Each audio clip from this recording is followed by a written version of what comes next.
et la société Péris, partenaire du rugby languedocien, vous présente Série Rugby.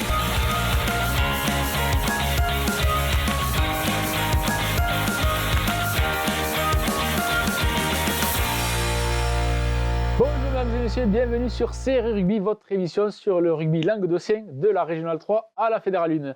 Aujourd'hui c'est mercredi, on va parler des résultats avec mes chers chroniqueurs. Salut Walter. Salut Bibu. Comment ça va? En forme? Eh ben écoute, ouais, une petite forme, mais ça va. Petite, ouais, ouais. t'es enrhumé, on est tous un peu enrhumés je crois. Ouais, un peu, ouais, en ce Ouais. moment c'est à la mode, hein, donc ouais. Et Lolo, ça y est, tu as pris goût là, ça fait un moment que tu n'étais pas venu. Je suis le remplaçant. Le luxe. joker de luxe. Le joker de luxe. Allez, on va commencer tout de suite par les résultats de ce week-end, la Régionale 3. Régionale 3, la poule 1, il y avait donc 4 rencontres. La première rencontre, c'est le RCO Salagou qui recevait le Stade Montpellierin. Et à l'Odève, ça a été une victoire des Montpellierins, 14-12, Walter. Ouais, une victoire dans la difficulté hein, pour cette équipe du Stade Montpellierin qui domine les débats dans cette poule. Donc le Salagou, voilà, qui aura quand même tenu son rang à domicile. Alors, une équipe du Stade Montpellierin bon, qui avait quelques absences et qui a appris rapidement dominer les débats en marquant assez rapidement, en prenant le score. Mais voilà, qui a eu du mal à se défaire de cette équipe du Salagou qui est restée au contact et qui ont même eu la pénalité de la gagne à la 82e, voilà, qui rate après 6 minutes d'arrêt de jeu. Donc voilà, ils auraient pu s'imposer le Salagou face à cette équipe du Stade Montpellierin. Et voilà, et à noter donc côté Salagou les belles performances de Mouillot et de leur numéro 8 Orsenzo qui ont été excellents. Et chez les trois quarts côté Montpellierin de Tony, voilà, qui a fait un très bon match. Ouais. Allez, eh bien, parfait.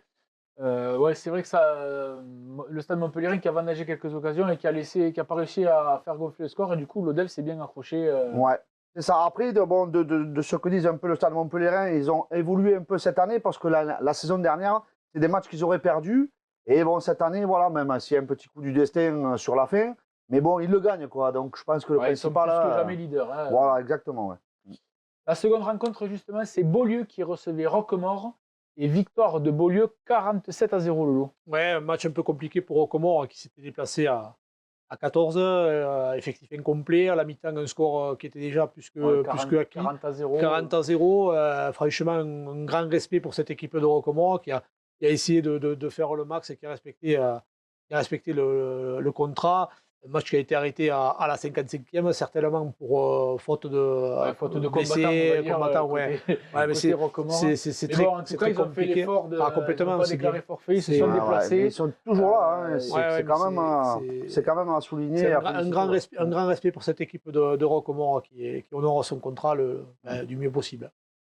La rencontre suivante, c'est Marguerite qui recevait Vandargue et c'est Vandargue qui s'est imposé 49-30, Walter. Ouais, un score un peu d'hémisphère sud, ouais, comme ils l'ont souligné, hein, parce que mais bon, Vandargue pareil qui aura aussi justifié son statut de co-leader avec le Stade Montpellierin dans cette poule, qui aura très très rapidement pris le dessus sur cette équipe de Marguerite.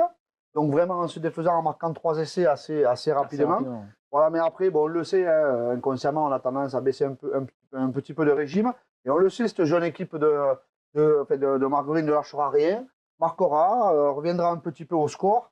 Voilà, mais après, il fallait compter du côté de Vandargue sur les 3 essais de Luc Berendey et les 2 de Guéric Baller, qui se passent à 8 essais chacun cette saison. Ouais, c'est pas mal, 8 essais en 10 matchs.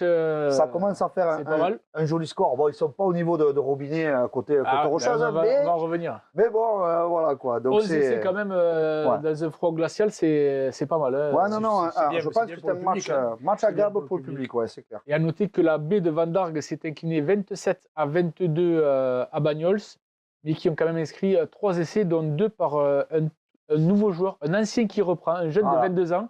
Il n'avait pas joué depuis 5 ans, Sullivan, donc bravo à lui pour une belle reprise. Et je pense que justement, ces jeunes qui reviennent au rugby, il faut les encourager à revenir, parce que le rugby en a bien besoin. Ouais, ben oui, bien sûr.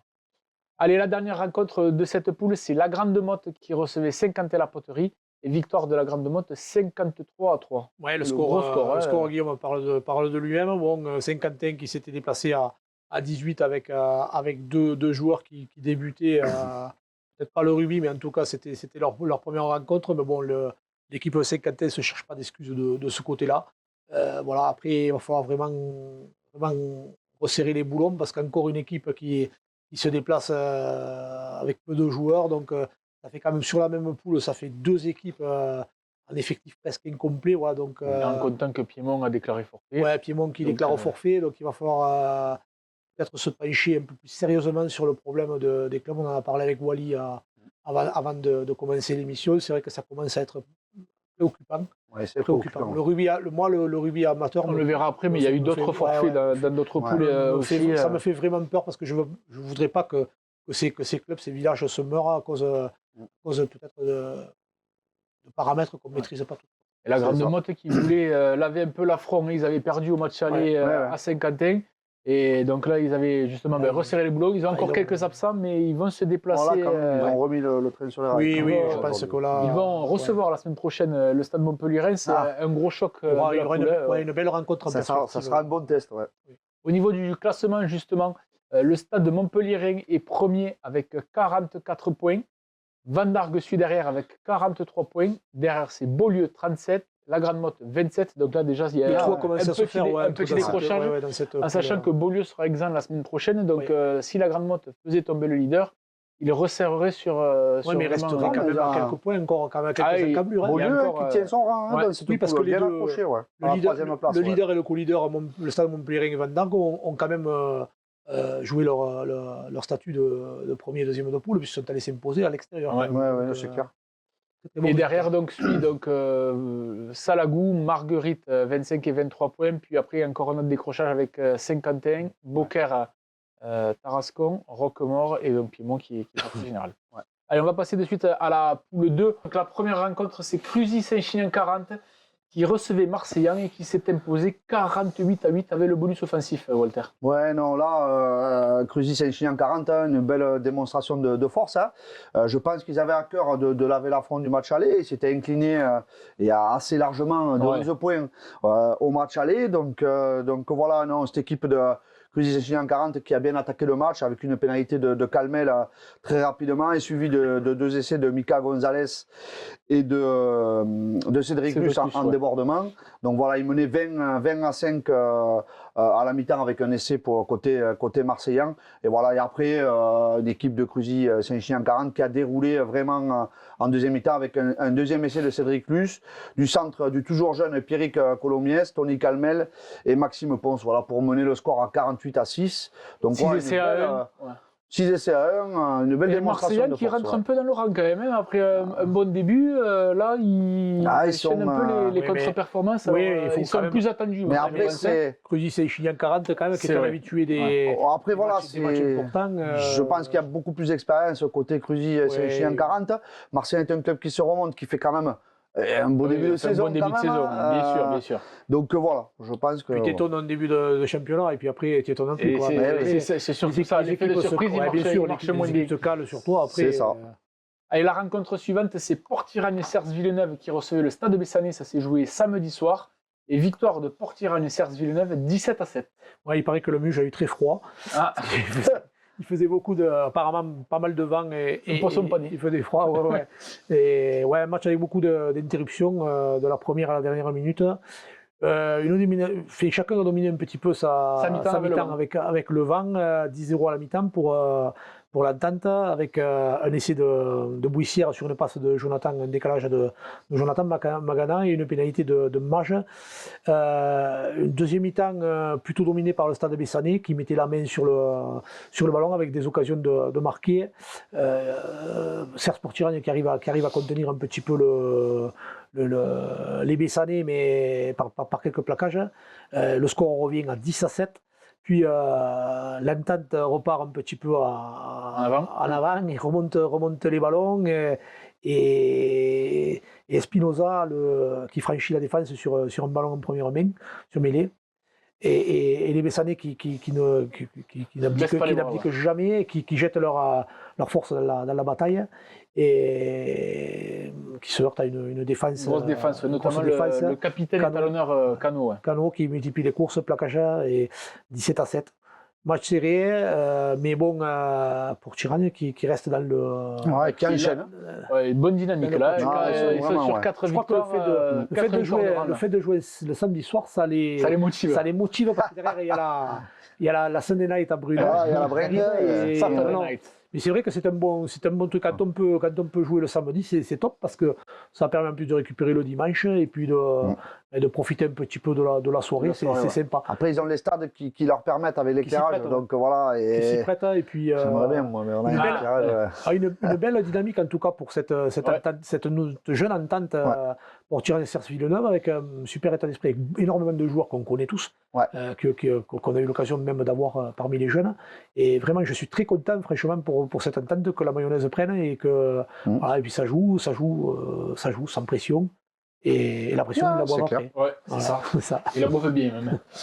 La victoire de Cornellan. Cornellan qui s'est imposé 61-0 sur Clappe-Plage. Walter, Doudou devait m'envoyer les infos, mais je crois qu'il a eu un problème de téléphone. Ouais, c'est ça. Ça Je doit sais être. qu'il y a eu un doublé de Tristan Barbeau, donc attends, j'essaye de retrouver ce qu'il m'avait envoyé. En direct, je vous fais ça. Oui, après, tu étais toi? T'as eu quelques infos? Non, mais après le score parle de lui-même. Quand on a un score de 61-0, Oui. je pense Plage qui avait eu un petit sursaut, qui avait réussi à faire 2 victoires, mais là ils sont allés à Cornellan et ils n'ont pas réussi à. c'est compliqué à jouer Cornellan. Attends, Donc j'essaie je pense de- que Doudou avait mis en place une belle stratégie. Ils avaient marqué un essai assez rapidement par Tristan Barbeau et un second par Janssen à la 8e minute. Et même Janssen qui double la mise à la 11e minute. Donc non, ils avaient pris vraiment le score assez rapidement. Ils menaient 33-0 déjà à la mi-temps. Ouais, donc. Et en seconde période, ils ont réinscrit. Oui, puis Pas mal d'essais, ouais. à noter aussi bon, que les conditions climatiques se sont un peu dégradées durant ce week-end où il a fait les premières fraîcheurs où les organismes morflent un petit peu. Ouais. On a été habitué pendant longtemps à avoir une chaleur un petit peu tropicale c'est et là ça piquait d'entrée depuis quelques temps. Là, donc Non, c'est vrai. c'est pas évident pour les entraînements et pour les matchs. Allez, le match suivant, c'était Metz. Metz qui recevait. Vincent. Ah oui, j'ai sauté Vinassan. Vincent, excuse-moi. Ouais, c'est pour ça. C'est pour ça que tu me faisais Voilà, c'est signe. J'ai décalé. compris, j'ai sauté une C'est ça. ligne. Vinassan qui recevait Nissan Colombier et victoire à l'extérieur De Nissan de Nissan Colombier. Belle perf. 21-20. J'ai échangé lundi soir longtemps avec l'entraîneur de Nissan Colombier Ouais, et non. j'allais pas faire ce match, je crois. Non, il a une. On y serait revenu. Ouais, Oui. de nouveau une belle perf de cette équipe de Nissan Colombier qui repart cette saison à Vinassan où c'est jamais C'est facile. jamais facile d'aller s'imposer là-bas, c'est sûr, à la prairie. Donc voilà, c'est bon. Après les Blacks de Vinassan dès l'entame ont mis la main sur le ballon et ont imposé beaucoup de temps de jeu, mais bon, en face il y avait quand même une défense bien en place. Vinassan marquera 3 points et Nissan égalisera derrière. Et Vinassan, suite à une pénalité jouée rapidement, marquera un essai par leur numéro 9 Bouquet pour virer 10-6 à la mi-temps. 19. 10 à 9 à la mi-temps, pardon. Et voilà, mais a priori, Vinassan a voulu jouer des pénal-touches en première mi-temps. Et je pense que quand on voit le score à la fin du match, ben, ça leur coûtera quand même relativement cher sur la fin de match. Parce que voilà, cette équipe de Nissan, c'est vraiment arc-bouté en défense. C'est vraiment appuyé même sur cette grosse défense et sur les fautes de cette équipe de Vinassan. Voilà, enquiller de nouveau des pénalités. 100% au pied de leur buteur, Kylian Mora, qui a Kylian, tout enquillé. Oui, qui était un très bon joueur. Là, Il joue demi-mêlée, là. on le voit, hein, ça fait déjà plusieurs matchs qu'il les fait basculer du bon côté, qui valorise clairement tous les efforts de son équipe. Et on le sait, dans une équipe, un buteur, c'est très important. Et voilà, comme quoi, quand on est bien en place défensivement, voilà, ils ont mené même 21 à 13. Et Vinassan prendra le bonus défensif sur la fin de match. Mais voilà, mais grâce aux 100% de leur buteur, Nissan Colombier fait une grosse performance à l'extérieur. Moi, je suis content pour les hommes du président Egon parce que c'est une équipe quand même qui se remonte et qui mérite quand même pour tous les jeunes que j'ai eu entre les mains avec Pierre Glaise à l'époque, les petits Bouvel, Plane, Roumagnac, Ghosn, tout ça. C'est des jeunes qui sont au club et la mayonnaise prend avec les entraîneurs, avec Pascal, avec Babé aussi. Et c'est bien, quoi. C'est une bonne dynamique pour le Ouais, c'est bien, c'est clair. village, des bonnes installations, quoi. Ils ont un bon cuistot aussi, hein, apparemment. Mais je l'ai dit à Nico d'ailleurs que depuis qu'il est passé préparateur physique, Diététique, préparateur physique et diététique. diététique. Diététique, Ça se ressent dans le rendement de l'équipe. Non, mais c'est bien parce que tout est réuni pour que ça fasse une belle saison, quoi, parce que ils ont un club et un public et des villages qui le méritent, quoi. Et en plus, là, ils ont gagné, c'est le même score qu'au match aller. Ils ont gagné 21-20 à Nissan et 21-20 à Vinassan. Ouais. Et la dernière rencontre, donc, c'était Metz qui recevait Lioran, et c'est une victoire bonifiée 37-20 pour le RC Metz. Ouais, RC Metz qui fait une grosse entame et qui mène rapidement 15-3. Deux essais de Martinez et Baeza, puis ils sont rejoints juste avant la mi-temps 22-13, des trois quarts un peu virevoltants du côté de la piraterie. Mais après, Lioran revient, repasse devant au score 23-22. Metz qui ne s'arrête pas de jouer, qui continue, et à la 60e, ils sont récompensés par un bel essai d'Amaral. Et en fin de match, ils aggravent le score par Touboul. Match plein de l'équipe de la piraterie mésoise, et avec une victoire, sachant qu'ils reçoivent Marseillan la semaine prochaine, un bon derby. Lioran qui marque le pas après des bonnes ils avaient fait performances. Deux bonnes victoires. Il y avait un petit peu, je pense qu'il y avait le contre-coup, l'effet Anthony Cortés, le sursaut faisait avec Anto qui revenait aux manœuvres un petit peu, et après, malheureusement, je ne sais pas exactement combien ils sont aux entraînements, mais bon, le problème c'est que si tu t'entraînes complet, ça va, mais après c'est vrai que c'est compliqué quand même. Comme on l'a dit tout à l'heure, il fait froid et tout ça, mais bon, moi je suis sûr qu'après Lioran ça va rebondir, quoi. Ouais, ils ont retrouvé leur terrain en plus, il n'y a pas de raison. Après perdre à Metz, c'est pas non plus, voilà, parce qu'il faut y aller. Non, donc c'est pas un mauvais résultat, même s'ils repartent avec 0 points, voilà. On va faire un petit point sur le classement. Donc, Cornillan est leader avec 33 points. Cruzy Saint-Chinian 40, 32 points. Ouais. Nissan Colombier 31 points. Et Portiran-Nicerce Villeneuve derrière à 29 points. C'est chaud quand même. C'est chaud en 4 points. C'est chaud en haut du classement. Là, et la semaine prochaine, on le verra vendredi, il y a des beaux affrontements. Ça peut bouger. Je crois que je te l'avais dit à la dernière émission, cette poule, elle me régale. Parce que ça change tout le temps. Ça change tout le temps. Et puis, chaque week-end est un week-end de derby, avec plusieurs derbys même à la clé. Et cette poule est vraiment chouette à suivre. Et puis il y a du public. Ouais. C'est important parce qu'il y a du public autour des terrains. Ouais. C'est ça le but du rugby aussi. Après, derrière, donc Bessan 5e avec 24 points, Vinassan 21 points, Marseillan 20 points, Metz 17, Lioran 15 et Clappe-Plage 8. Un peu décroché. Ouais. Un peu décroché. On va passer à la poule 3 maintenant. Donc la première rencontre, c'est Ponteilla. Ponteilla qui recevait l'entente du Haut-Val-Espire, et victoire de Ponteilla 20-10, Walter. Ouais, Ponteilla qui a remis l'église au milieu du village, suite à leur défaite à Canet. Je sais qu'il y a eu beaucoup de déceptions côté Ponteilla. Donc voilà, là, clairement, ils se sont imposés. Il fallait qu'ils s'imposent pour rester vraiment en course dans cette poule. Voilà, mais face à cette équipe du Haut-Val-Espire qui n'a vraiment rien lâché. Mais voilà, mais Ponteilla s'est appuyé sur l'occupation de son ouvreur Massuet, avec un paquet d'avant soudé, pénétrant. Donc voilà, 3 essais à 1 au final pour Ponteilla, une victoire 20-10, une victoire logique côté Ponteilla. Ouais. La seconde rencontre, c'est Canet qui recevait Bompas, et Canet qui s'est imposé 49-6 avec le bonus, Walter. Ouais, non, mais une équipe de Canet, pareil, qui avait à cœur de corriger le tir, qui s'était incliné donc à Bompas au match aller 22-13, logiquement, face à une très belle équipe de Bompas. Mais voilà, dimanche, je pense que une équipe de Canet qui a vraiment fait un joli match et qui a donné du plaisir à tous les supporters avec des essais magnifiques, surtout derrière, dont 2 essais de Anthony Contour, qui nous a gratifié d'un match assez énorme dimanche. Alain, il jouait, non, il me semble. Alain À l'aile. À l'aile, oui, tout à fait, ouais. Il joue pas arrière aussi devant? Si, d'habitude. Je suis quand même. D'habitude, il joue arrière, mais il a été repositionné justement à l'aile par rapport à ses qualités. Voilà. Bon, après, on peut le dire en off aussi parce qu'il a un jeu au pied aussi assez défaillant, on va dire, un peu en arrière. Mais par contre, il a des qualités de relanceur assez exceptionnelles pour de la Régionale 3. Donc voilà, et là, on a vu vraiment toutes ses capacités à l'aile. Mais vraiment, globalement, un match abouti parce que devant, derrière, c'était vraiment très propre. Et je pense que c'est un des meilleurs matchs de la saison pour l'instant. Hein, donc voilà. La rencontre suivante, c'est Corbière-Maritime qui recevait le Bassin Sud Minervois.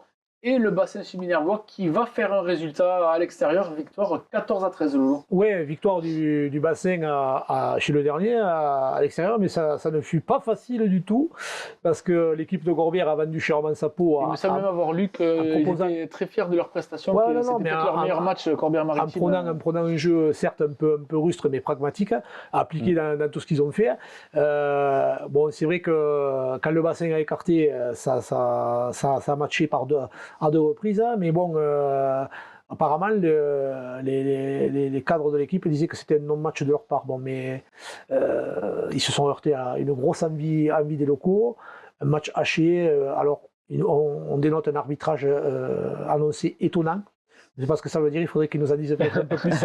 Parce que le mot étonnant, c'est pas. Ce qu'ils nous ont dit, c'est que ils sont plus préoccupés des décisions de l'arbitre que du jeu, et du coup, ils sont sortis du match un peu, ils ont sauté. Tu t'en occupes pas. Voilà, c'est tout. Bon, la victoire a été assurée avec une mention pour un petit qu'on a vu grandir aussi, Angelo Clément, qui joue talon et qui sous talon troisième ligne, qui a été au four et moulin, qui a livré une grosse partie. Mais bon, l'essentiel est assuré. Le Bassin a gagné à l'extérieur. La rencontre suivante, c'est l'US Côte-Rocheuse qui s'est imposé 60-13 face au RAC. Ouais. Et ouais, une équipe de Côte-Rocheuse. On a quelques images des essais, il me semble. Voilà. Ouais. Merci d'ailleurs à Pierre de Banyuls qui nous les a envoyés. Et à noter que c'est les jeunes de l'école de rugby qui ont fait les ramasseurs de balles, l'école de rugby de Banyuls qui s'appelle El Senglar, ça veut dire les sangliers. Ah, excellent. Voilà. Donc mais une équipe de Côte-Rocheuse qui aura justifié son statut dans cette poule, vraiment de grosse équipe. Voilà, mais il faut souligner quand même que le RAC s'est déplacé à 17 avec un joueur blessé, donc à 16. Une fois de plus, ils ont tenu leur rang, il faut quand même les féliciter. D'ailleurs, l'équipe de Côte-Rocheuse a souhaité justement les féliciter. Donc, ils ont marqué bien les serrures. Ouais. Donc, je pense qu'on verra aussi, on soulignera le triplé du serial marqueur de la Côte-Rocheuse, Robinet. Voilà. Il avait eu un petit creux et là il est reparti un triplé. Non, mais parce que pendant un temps, a priori, il chantait un peu du Céline Dion. Il nous l'a envoyé. On l'a vu dans des cafés, donc je pense que. On nous a dit aussi qu'il fallait féliciter Antoine Chevalier qui apparemment a dépassé la barre des 20 000 points encaissés à la Coinche. Ah là, j'avoue qu'il doit être au fond du seau, donc il faut l'encourager, ouais. On voit encore sûrement le dernier essai de Robinet qui jouait. C'est le 3 ou c'est le 5 je crois. Ouais, j'ai pas vu le numéro. Ouais. Allez, on va passer au match suivant. Donc, c'est Salanque Méditerranée qui recevait Cuisa Esperanza et victoire de Salanque 17-12, Lolo. Ouais, Salanque qui enchaîne les matchs les uns après les autres avec des bonnes prestations. Il marque rapidement. Et un peu trop vite d'ailleurs parce qu'après encore une équipe qui se déplace apparemment à Cuisa Esperanza qui était que 18 donc une équipe supplémentaire donc qui malheureusement ont été obligés un petit peu de casser 17 de casser le rythme, mais bon, qui n'a rien lâché. Salanque qui tombe un petit peu dans le piège de jouer un petit peu avec au rythme de son adversaire, qui se fait embrouiller. Cuisa qui a une belle ligne 3/4 avec 4-5 joueurs vraiment très intéressants. Et bon, qui quand même qui reste dans le bonus. Cuisa qui reste quand même dans le bonus, qui est mérité au dire des dirigeants de Salanque Méditerranée. Encore un arbitrage qui n'a pas été trop bien compris de la part des C'est le des coach Catalans, qui nous a envoyé. avec des règles qui ne sont pas toujours comprises. Est-ce que certains arbitres les comprennent même? Ça, c'est pas toujours évident. Mais oui, mais malheureusement, c'est ça, il faut le dire, vrai, parce oui, qu'on c'est n'est pas. On est tombé quand même sur des. On est tombé quand même sur des très très bons arbitres. Ça a été souligné. Mais malheureusement, le problème, c'est qu'un match ne peut pas se tenir sans arbitre. Donc, mais des fois, c'est comme les joueurs, on prend ce qu'on a. Ouais. Mais Donc, voilà. Justement, en parlant d'arbitre, j'ai oublié de le souligner parce que nous avions une arbitre féminine dimanche, Amy Cerno, et très sincèrement, nous a fait un super arbitrage, donc très cohérent. Donc voilà, très intéressant. Voilà. On a déjà nos arbitres qui montent là actuellement, et notamment des femmes qui sont vraiment très, vraiment intéressant. et surtout à noter très pédagogue, parce qu'un joueur de rugby, il veut quoi? En fait, il veut que quand il commet une faute, il voudrait. Enfin, on ne peut pas le faire tout le temps, mais qu'on lui explique pourquoi il est allé à la faute. Et souvent, maintenant, les jeunes arbitres maintenant sont plus dans la pédagogie. Ils sanctionnent aussi, mais ils sont aussi dans la pédagogie. Et d'ailleurs, l'expérience vécue avec les micros sur nos lives passe très bien vis-à-vis des arbitres, parce qu'en même temps, ça leur permet de travailler sur eux-mêmes. C'est toujours très bien reçu par les arbitres. Ça leur permet de travailler sur eux-mêmes. Et même le match de Mazamet qu'on a fait il y a 15 jours, l'arbitre lui-même avait un autre micro de la part de son superviseur. Ouais. Et on a beaucoup échangé sur ça, et pour moi c'est très très positif. Bien sûr. Très positif. Un petit point sur le classement, Côte-Rocheuse toujours en tête avec 44 points, suivi par Canédode 41 points.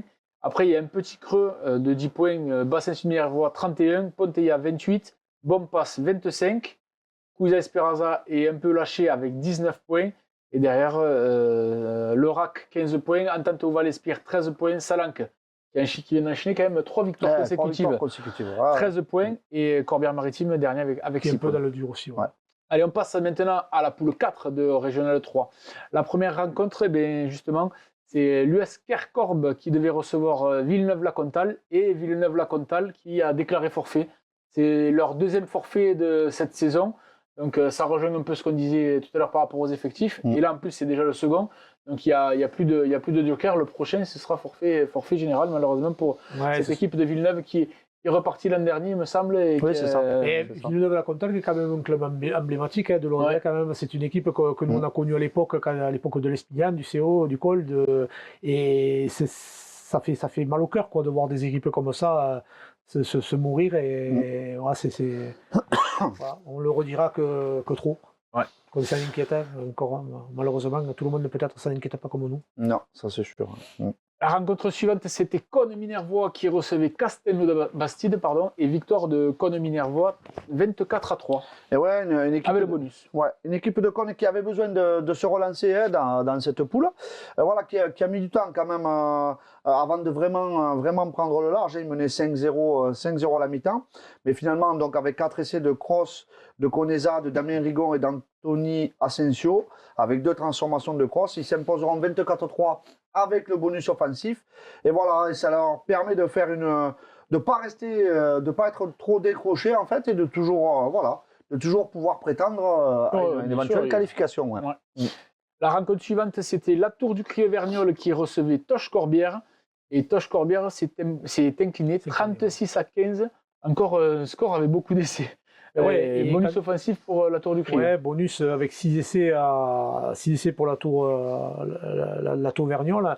Quand on connaît quand même l'équipe de Toch qui est joueuse, ça a dû être un joli match. Ils ont un peu de mal à se déplacer quand même, les joueurs de Tuchan. Comme toujours, comme souvent, mais ils n'étaient que 19 là sur la feuille.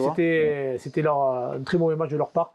Ils n'ont pas su imposer leur jeu, mais par contre, ils reconnaissent une belle équipe de la Tour du Crieux. À noter un très bon arbitrage de M. Lourenco à signaler, et facilité bien sûr par l'état d'esprit des deux équipes. 2 essais côté Toch pour Manchon et Casato, et 6 essais pour la Tour Vergnol de Thomas, un essai de pénalité, Calero qui a marqué un doublé à 2 reprises, Arnaud et Gaïché. S'ajoute à ça les transformations de Journou. Voilà, ça fait bonus pour la Tour de Crieux, et Toch qui marque un peu le pas. La rencontre suivante, c'est Bonac Olympique qui recevait Villeneuve, le Dauphin. Ouais. Et victoire de Bonac, 19-14. Clairement, le Bonac Olympique qui fait le coup dans cette poule parce que s'imposer face au leader 19-14, voilà, ça leur permet de vraiment se relancer et de rester dans le coup pour la qualification. Donc voilà une équipe de Bonac qui n'aura vraiment rien lâché, qui se sera fait peur dans les dernières minutes, mais grâce à une défense héroïque s'imposera. Et Villeneuve se contentera du bonus défensif, mais je pense qu'ils avaient d'autres ambitions sur ce match. Donc quand même bravo à cette équipe du Bonac Olympique qui s'impose face au leader. Donc ça c'est des points qui seront importants. Et du coup, le leader n'est plus leader parce qu'au classement, du coup, c'est Kerkorb qui ravit la place. Donc avec cette victoire, enfin avec ce forfait, donc c'est 5 points. 35 points pour Kerkorb, 32 pour Villeneuve. Derrière, la Tour du Crieu-Verniolle avec 25. Bonac 23 qui dépasse donc Toch. Et qui prend la 4e place qualificative. À Toch. Voilà. Toch qui a 20 points. Sainte-Foy de Perrulière qui était exempt 19 points. Cône 18 points. Castelnau-Bastide 17 points. Donc là c'est encore vraiment, c'est quand même encore jusqu'au 8e, c'est quand même assez serré. Il n'y a que 6 points ou 7 points avec le 4e, donc tout est jouable. Non, c'est clair. Allez, on va passer maintenant à la régionale 2. Régional 2, on attaque avec la poule 1. La première rencontre, c'est Saint-Gilles qui recevait Thau Rugby. Et ça s'est terminé par un match nul, 17 partout, Walter. Ouais. Et ouais, une équipe de Saint-Gilles, comme à son habitude, assez rugueux, avec une réception assez chaude, parce c'était les premiers froids ce week-end. Donc, il fallait se réchauffer. Voilà, il fallait réchauffer l'atmosphère. Donc voilà, à noter quand même qu'ils auront pris quand même 2 cartons rouges sur ce match. Donc voilà, donc l'atmosphère a été, c'était même bouillant, on va dire ça. Un peu trop caliente. On va dire ça comme ça. Donc non, mais 2 équipes qui sont restées collées au score vraiment pendant toute la partie et on finira sur un match nul. Voilà, je pense que Thau avait d'autres ambitions sur ce match et reparti un peu déçu de ce déplacement donc à Saint-Gilles. Marqué. Ouais. Blessé et noter aussi le triplé d'Andrea Carreno. Ouais. Et on va passer un message à Hugo Suné, le coach joueur, qui est sorti avec le nez cassé et une petite commotion. Donc, il les a rejoints après au Halle du Lez, ça allait mieux, mais sur le moment, ils ont eu un peu peur. Donc, voilà. Ouais, c'est clair. On passe à la rencontre suivante. C'est les Rives d'Orbe qui recevaient Murviel. Et victoire des Rives d'Orbe 26-10. Mais ouais, les Rives qui ont pérennisé leur première place face à une équipe de Murviel qui a rien lâché. Match entièrement maîtrisé par les Rives. À noter 21 points de Valentin Lafont, doublé donc qui marque par 2 fois, plus les points au pied et un essai de Patou. Et l'USMT qui enlève le BO sur le bonus offensif sur la sirène. Bon, rencontre jouée dans un excellent état d'esprit qui permet aux Rives d'être co-leader. À noter qu'encore une fois, l'entente de Murviel était privée de Quentin Gracia qui jouait donc avec Pézenas. Et quand on voit le réussite au pied de Valentin Lafont, doute que le pied de Quentin aurait été encore une fois utile. Mais bon, il a servi, on le verra dans l'émission des fédérales, à l'équipe de Pézenas pour aller chercher une victoire. Pour aller chercher une victoire à l'extérieur. Que la baie aussi des Rives s'est imposée. Et la belle prestation, il faut le dire, d'un jeune arbitre, Savinien Bovy, qui a arbitré la baie et apparemment qui a fait une super prestation. Donc c'est bien de les encourager. Tout à fait. On passe à la rencontre suivante. Donc c'était Bagnols qui recevait Vauvert. Ouais. Et là, 6-3. Premier set. Voilà, 6-3. Donc on va au tie-break. Pour Bagnols. J'ai envoyé quelques messages, mais j'ai pas eu de réponse, donc on n'a pas eu trop d'infos. Voilà, malheureusement, on n'aura pas d'infos. On se contentera, nous, de constater que Bagnols, avec cette victoire même poussive et difficile, reste au contact. Dans cette poule, je pense que c'était important face à cette équipe de Vauvert. Donc voilà, ils se contenteront de l'essentiel de ces 4 points. Ouais. Et la dernière rencontre, c'était Montréal-Montady, le leader, invaincu, qui recevait Saint-Gély-Pic-Saint-Loup. Et là, première défaite à la maison pour les joueurs de Greg Garcia. Victoire de Saint-Gély-Pic-Saint-Loup, 27 à 22. C'est un peu, on dira, la grosse surprise un peu du week-end. Je pense que dans les prédictions de la semaine dernière, vous ne l'aviez Pas pas du joué tout. celle-là. Non. Côté match, elle aurait fait pas mal, celle de Pixelou. Quand on connaît quand même les qualités. Attention, Pixelou, ils sont Non, quand non, même troisième. Quand on connaît ce que je disais, les qualités de jeu de cette équipe de Saint-Gilles Pixel-Loup, je ne dis pas que Maurian Montadi a fait preuve peut-être de manque d'humilité, mais ça remet un petit peu les choses en place, peut-être pour que Greg, ça va lui permettre un petit peu de dire à ces gars que rien n'est arrivé. Et Ils avaient fait une bonne première mi-temps, non, ils menaient 17-3. Ouais, conclu par 3 essais de Daniel Mirabé et Molina. Et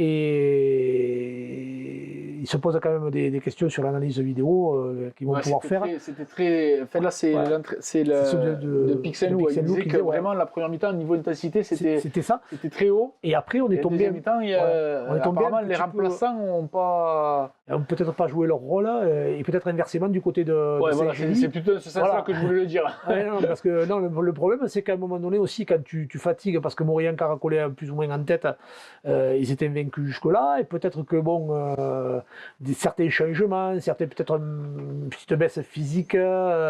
Apparemment, Saint-Gilles a mieux fini physiquement que Maurian, il score par 3 fois par Marcelin, Davrieux, Oliveres. Ils mettent un dernier essai, Maurian marque par 77e. à la 77e pour accrocher le bonus def. Voilà, mais bon, je pense que c'est un bon coup de semonce cette fin d'année pour dire que rien n'est arrivé et que justement que tout peut arriver. Voilà, parce que Maurian défait quand même à la maison. Ouais, c'est vraiment une grosse performance de Saint-Gély Pixel-Loup. Oui, mais c'est ça, il faut vraiment le souligner. Ouais. Aller le faire tomber Maurian. À Maurian. C'est vraiment si ces joueurs, parce que c'est une jeune équipe. Je crois qu'ils travaillent beaucoup. Ouais. S'ils prennent conscience de leur capacité, de ce qu'ils ont réussi à faire et qu'ils arrivent à réitérer, attention, la fin de saison, ça va être quelque chose. Non, mais après, quand on connaît le Montpellierin, cette équipe de Pixelou, après tout ce qui est école de rugby, c'est une très grosse école de rugby. Ça forme très bien. Et donc, moi, je suis qu'à moitié étonné de cette performance, mais quand même, pour être totalement honnête, j'aurais jamais pu prédire une victoire de Pixelou, en tout cas à Maurian Montadi. Et à noter un mot sur la réserve qui a gagné 16 à 14. À 14, réserve qui est entraînée par qui? Par Pat et Pog. Nos 2 amis. Voilà. Allez, un petit point sur le classement, justement. Avec cette défaite, Maurian Montadi a rejoint en tête de la poule par les Rives d'Orbe, donc tous les deux 39 points. Dépassé. Non, c'est 39 et 39. Il y a un problème de mise à jour. C'était 39. 39 et 39. Saint-Gély Pixel-Loup 26. Murviel-Tézan 20. Saint-Gilles 19. Torugby 16. Mende Bagnols 15 et Vauvert 2. Donc là, déjà, les deux leaders sont détachés. Mais Saint-Gély est bien calé avec 6 points d'avance sur Murviel-Tézan. Et derrière, tout est jouable avec 4 points. Ça se resserre après derrière. Ouais. On va passer à la poule 2. Poule 2 de Régional 2. Première rencontre, Ouveillan-Cuxac-Salel devait recevoir Mias. Et là, apparemment, aucun des 3 terrains n'était disponible. Alors, il y en avait un qui était en travaux, un qui avait le foot, et le troisième, je ne me souviens plus de la raison, mais sur 3 villages, ils n'ont pas réussi à en trouver un pour pouvoir accueillir Mias, et ce sera remis il me semble, au 26 février, si je me souviens bien. Il me semble que dans un passé un peu lointain, on nous avait quand même, à Vendre, on nous avait sommé de trouver un terrain sous peine d'avoir match perdu. Maintenant, les règlements ont changé en fait. Alors, parce que s'il y a suffisamment de dates de repli, les matchs sont positionnés sur les dates de repli en fait. Ouais. Parce que là, sur 3 villages, arriver à pas trouver un terrain disponible, ça paraît un peu aberrant, quoi. Et mais apparemment, c'est ce qui s'est passé. La rencontre suivante, qui elle ne s'est pas jouée non plus, c'est PLM qui devait recevoir Cabestany. Encore au forfait. Et là, de nouveau, deuxième forfait pour Cabestany. Les Catalans, on les savait dans le dur, mais là, ils enchaînent un deuxième forfait. Ça risque d'être compliqué de tenir et d'arriver jusqu'au bout de la saison. Ouais. On va passer à la 3e rencontre, la première qui s'est jouée, Olonzac. Olonzac, les hommes de Bruno qui recevaient l'entente de la tête, et victoire des joueurs du Minervois, 22-6, Walter. Ouais. Et non, mais une équipe de Lonzac qui se devait de gagner vraiment face à cette équipe de la tête pour justement pour leur passer devant, parce que ce sont deux équipes très très proches au classement. Donc voilà une première mi-temps assez équilibrée où on basculera 6-3 pour Lonzac à la mi-temps. Mais petit à petit, après, une équipe de Lonzac qui aura mis la main sur le match. Voilà, et qui petit à petit aura pris ses distances pour s'imposer finalement 22-6 en ayant quand même dominé cette équipe de la tête, puisque cette équipe de la tête ne sera pas rentrée dans les 22 de toute la deuxième mi-temps, dans les 22 des gars du Minervois. Donc voilà, c'est un bon résultat pour Lonzac qui se relance, qui passe devant leur adversaire du jour. Et voilà, qui se relance clairement dans cette poule. Et d'ailleurs, Le stage de cohésion a fait du bien aux hommes de Bruno. Ouais, il paraît, ouais. Ouais, d'ailleurs, on va avoir l'interview de Bruno après la victoire de son capitaine, pardon, au micro d'Alain. Bonjour mesdames, messieurs, nous sommes au stade de Lonzac. Nous avons eu la victoire de Lonzac sur l'équipe de l'Entente de la Tête Pézilla sur le score de 22-6. Avec moi le capitaine Johan et puis l'entraîneur Bruno. On va commencer par le capitaine. Bon, félicitations d'abord pour cette victoire parce que c'était important de battre un concurrent direct, on peut dire. Oui, merci. Ben, ouais, c'était pas facile, on le savait. C'était un match assez compliqué. On l'attendait et on a fait ce qu'il fallait. Donc voilà, on est assez content. Maintenant, il faut préparer la suite pour viser un peu plus haut. On l'a vu d'entrée de première mi-temps, il y a eu du combat devant, peut-être quelques erreurs de tactique pour aller marquer, peut-être pour pouvoir de suite marquer en première mi-temps quelques essais. Il n'a pas manqué grand-chose quand même pour de suite enfoncer les banderies, comme on dit. Oui, on aurait pu le faire de suite, on ne l'a pas fait, mais après on a bien réagi, je trouve. Enfin, le groupe s'est bien comporté, donc voilà, moi, on est fier de l'équipe, fier de mec. Bon, on va parler avec Bruno parce que je vois que tu n'as pas trop envie de parler. Bon, Bruno, l'entraîneur content parce qu'en plus, ils partent sans bonus défensif. C'est vraiment important de gagner avec ces 4 points sans bonus défensif pour l'adversaire. Plus soulagé que content, ça a été un match très compliqué, deux équipes diminuées. Malheureusement, on a dû faire un forfait, on s'excuse auprès de la tête. Forfait en B, on n'était que veillé sur la feuille pour vous dire, c'est compliqué, je sais, pour avoir parlé avec Stéphane, l'entraîneur, joueur, qu'eux aussi. Donc c'était très brouillon. Ça s'est décanté en seconde mi-temps, les 20 dernières minutes, mais oui, on a eu du mal. Quand on ne score pas, on domine la première mi-temps, je pense, assez nettement, et pourtant on n'arrive pas à les mettre à mal. Il y a 6-3 à la mi-temps, il me semble, et jusqu'à l'heure de jeu, il n'y a que 9-6. Donc soulagé, plus que content plus tard, mais là soulagé surtout. Ce match est important, voilà. Ce match est important. Qu'est-ce qu'il a manqué à tes joueurs pour aller chercher peut-être ce bonus parce qu'ils n'ont pas réussi à scorer au niveau des essais? Au pied, vous avez fait le job, mais au niveau des essais, qu'est-ce qu'il a manqué peut-être dans les détails? Qu'est-ce que tu en penses? Qu'est-ce qu'il a manqué? Il a manqué de s'entraîner ensemble. 14 et 16 sur les 2 derniers entraînements, je ne vous fais pas un dessin. Il a manqué aussi sur le match, voilà, la pression. On s'était mis beaucoup de pression, on en avait pris 50 au match aller pendant les vendanges là-bas. On voulait redorer un peu le blason. Je pense que ça a été fait, mais on a été très brouillon. On n'a pas fait un grand match parce qu'on n'a pas su scorer. On aurait pu se le rendre plus facile, mais eux aussi n'ont pas fait un grand match non plus. Tu me parles de bonus offensif. Je suis surtout content qu'ils n'aient pas pris le défensif. C'est manque un peu pas manquer de respect, mais ils étaient plus près pendant 1 heure de jeu du bonus défensif, voire de venir nous chatouiller, que nous, le bonus offensif, on n'a jamais été en position de le prendre. Surtout parce qu'on est incapable de scorer près des lignes, quoi. Et ça se travaille, malheureusement. Jo, un dernier petit mot. Mias et puis Saint-André sont au-dessus, enfin Corbière 15. Là, ces équipes de la tête, tout ça, après, vous avez une chance, donc vous avez quelque chose à aller chercher peut-être, non? Nous, c'est l'objectif. Là, maintenant, on a vu qu'on en était capable, donc il faut qu'on aille le chercher, qu'on se qualifie dans les 4 de la poule. Voilà. Mais il y a 6 équipes qui veulent être dans les 4 pour 2 places, donc la bataille sera longue et compliquée. Voilà. Donc les fêtes vont se passer, puis 2023, ça sera la guerre. Avant les fêtes, il nous reste un match compliqué, puisque Talon se refait la cerise, notamment à domicile. Ils ont battu la Laric, ils ont gagné 2 matchs affilés. Là. Donc on a ce match à bien négocier pour essayer de passer les fêtes comme il faut. Et après à la rentrée, on verra en espérant rentrer du monde comme pas mal de clubs, j'ai l'impression. Bon, vous le souhaitez, messieurs. Donc je vous rappelle la victoire de Lonzac sur l'équipe de l'Entente de la Tête Pézilla sur le score de 22-6. Merci, à bientôt.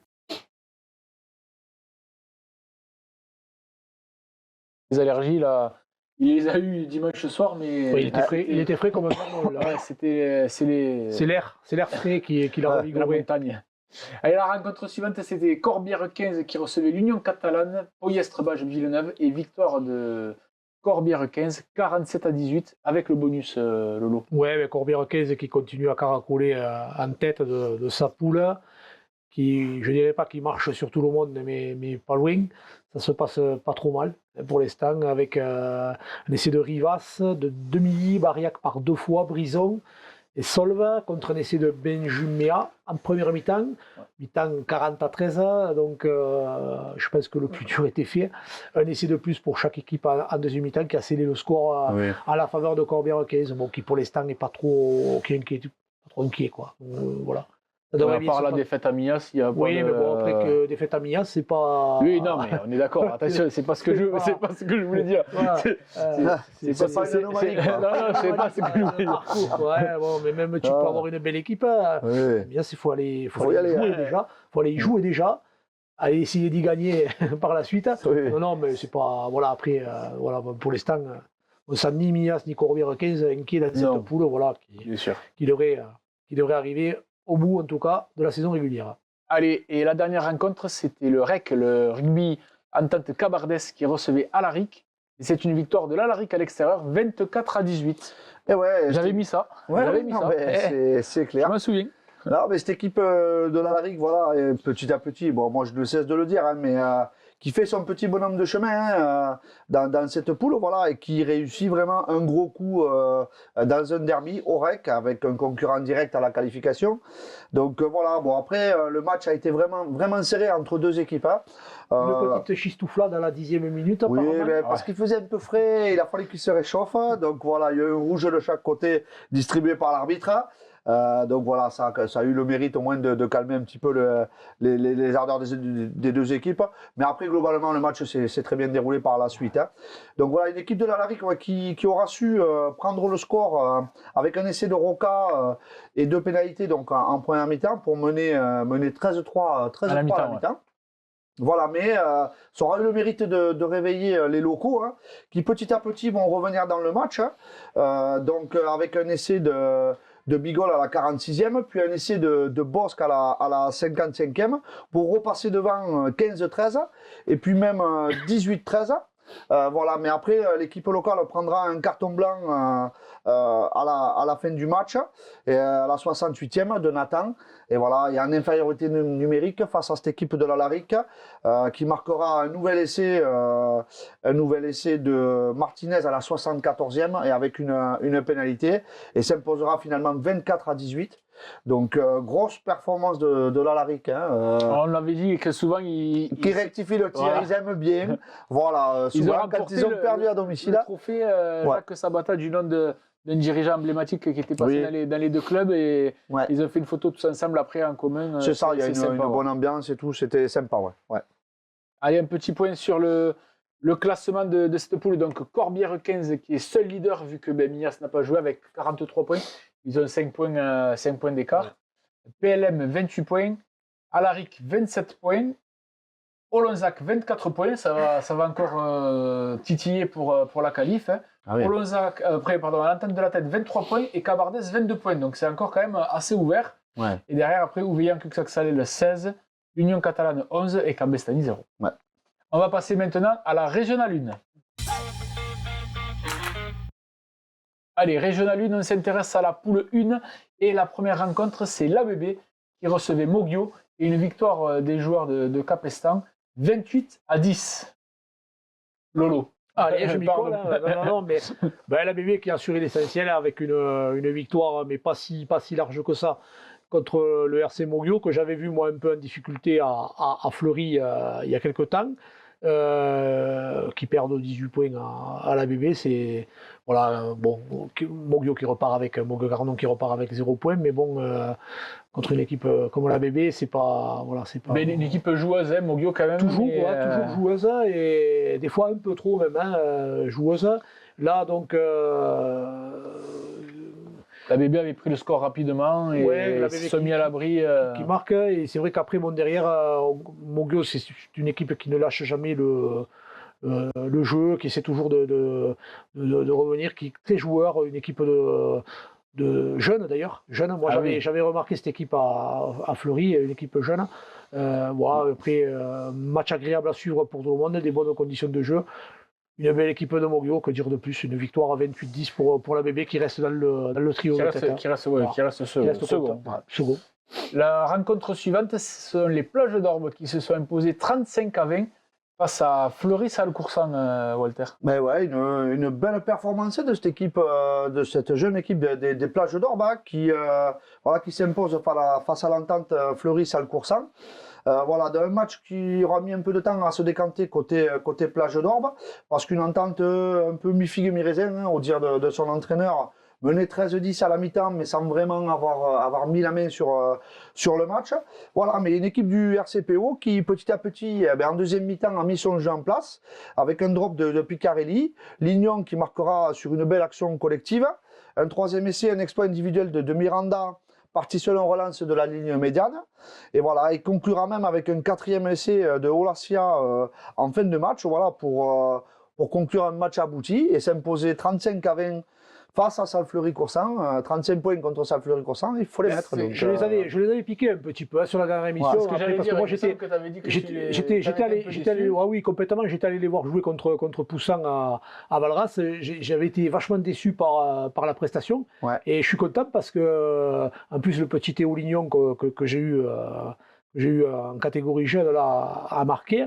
Et je suis content parce que c'est une équipe qui mérite ce statut et qui mérite de jouer. Et Fleury qui est accroché pour la deuxième fois, ou la première fois c'était chez le leader, mais là qui perd à nouveau au Plage d'Orbe, voilà, bon, un peu contre. Il faut que la trêve arrive là. Apparemment les organismes nous disaient Pedro, il commence à être un peu fatigué, beaucoup de blessés, des malades, donc bon, il faut arriver. C'est le lot de toutes les équipes. Attention, il faut dire qu'ils se cachaient pas derrière ça. C'est pas ce que je voulais dire. Ils ont attaqué à 100 à l'heure quand même la saison régulière, avec ils étaient des grosses performances. Ils étaient invaincus jusqu'au Jusqu'à... déplacement à Tarascon. C'est ça. C'est ça. C'est ça. Donc après, premier échec à Tarascon, deuxième échec aux Plages d'Orbe, bon, 2 fois à l'extérieur quand même, donc à noter. Oui. Mais bon, c'est vrai que comme le dit Pierre, la trêve va faire un peu de bien à tout le monde, je pense. Et à noter la victoire de l'AB justement de Fleury-Salcoursan, 19-17. La 1 et 3e, l'AB est seconde quand même, c'est un bon début, enfin une bonne première phase pour l'entente Fleury-Salcoursan. Complètement. La rencontre suivante, c'est Tarascon qui devait recevoir le foyer laïque du Auvernais. Et le foyer laïque du Auvernais a déclaré forfait. Là aussi, c'est quand même un peu plus grave, entre guillemets, à ce niveau-là de Régional 1. C'est plus rare. Moi, ça me fait gravement chier quand même, excuse-moi, mais bon, ça me fait... Parce que moi, j'ai quand même une belle affection pour le foyer laïque qui s'était reconstruit. À mon avis, c'est pas de gaieté de cœur qu'ils ont déclaré forfait. Non, j'espère fortement que la semaine prochaine, ils pourront honorer le contrat, que ce sera que passager. Le problème, c'est que ça fait 2 fois qu'on dit qu'on espère que ce sera que passager. Voilà, c'est dommage parce que pour tous les dirigeants qui se sont investis dans le projet avec, on l'a dit, les installations, les infrastructures, l'école de rugby, les jeunes qui montent derrière, ce serait dommage qu'il n'y ait pas une équipe Fagnon qui puisse terminer cette saison en Régional 1. Quoi. Ce serait dommage. Ouais. Et la dernière rencontre, c'est Bédarieux. Bédarieux qui recevait Larocque Bélesta et victoire de Bédarieux 23-16. Mais même si Bédarieux recevait Larocque, Bélesta qui était dernier, je crois, de poule, il me semble, c'est ça? Non, le dernier, c'est Foyer qui sont 7e. Qui sont avant-dernier. Grâce à cette victoire, Bédarieux revient à niveau. Elle fait du bien à Bédarieux, parce qu'il était un peu dans le dur. Bédarieux qui était toujours une équipe dure à manœuvrer et qui l'avait dur depuis le début de la saison. Ouais.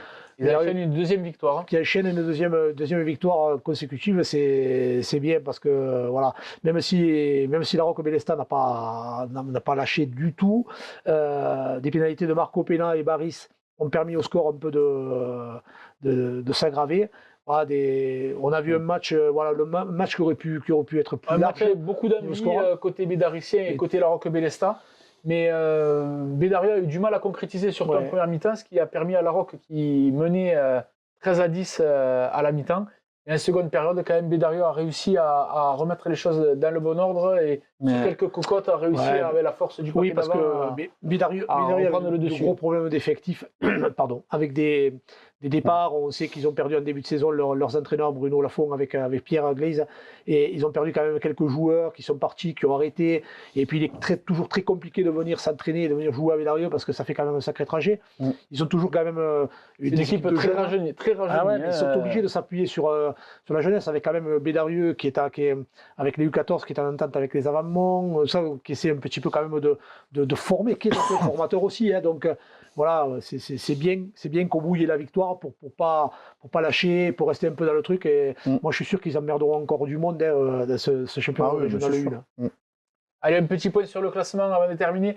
Tarascon qui est premier leader avec 40 points, qui a fait un petit trou là sur l'Avenir Bleu et Blanc qui passe second du coup, 33 points. Florissal Coursan, 32 points.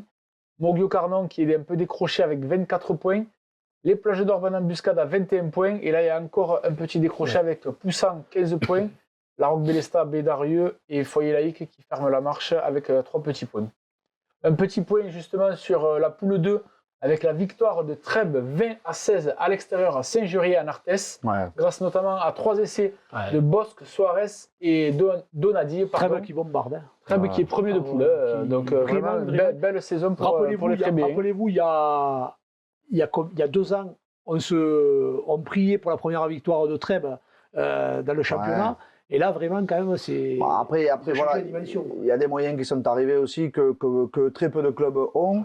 Donc voilà, ils se sont donné les moyens de leurs ambitions et pour l'instant, ils le justifient. Ils ont souffert, ils ont serré les dents pendant quelques années. Maintenant, le bonheur revient un peu dans le prix, comme on dit, et c'est chouette. Hein, parce que des fois, on se donne les moyens, mais on n'y arrive pas forcément, tandis que là voilà, ils sont bien accrochés dans cette poule-là. C'est chouette pour l'RC Trèbes, en tout cas. En tout cas, merci beaucoup, messieurs. On se retrouve vendredi pour l'émission sur les pronostics pour la dernière journée de championnat de cette année 2022. C'est ça. Et comme me dirait Alain, transpirez bien sur tous les terrains. Allez, salut.